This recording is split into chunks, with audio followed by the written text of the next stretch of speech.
फेसबुकबाट कमाएको पैसा हातमा कसरी आउँछ त? आउनुहोस् आजको भिडियोमा जानौँ। अहिले कुरा गरौँ पेआउट मेथडको।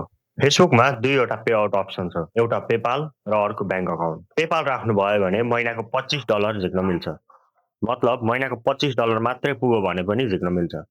तपाईँले ब्याङ्क राख्नुभयो भने महिनाको $100 पुग्नै पर्छ। नेपालको हकमा ब्याङ्क नै राम्रो हो, किनभने पेपाल नेपालमा अभाइलेबल छैन। अब पेमेन्ट कहिले आउँछ र कसरी आउँछ भन्ने कुरा गरौँ। मानौँ तपाईँको अप्रिलमा $100 बन्यो र अप्रिल महिना सकिएपछि फेसबुकले पेमेन्ट प्रोसेस गर्छ अनि त्यो पैसा तपाईँको ब्याङ्क अकाउन्टमा आउन लगभग 25 दिन लाग्छ। मतलब अप्रिलको पैसा मे 25 तारिकमा मात्रै आउँछ। मेरो आफ्नो एक्सपिरियन्स पनि यस्तै छ। महिना सकिएको 25 दिन कुर्नुपर्छ। पेमेन्ट आउने प्रोसेस त थाहा भयो, तर फेसबुकले सबैलाई पैसा दिँदैन। कसलाई दिन्छ र कसलाई दिँदैन मैले भिडियो बनाइसकेको छु। यस्तै युजफुल भिडियोको लागि मलाई फलो गर्नुहोला।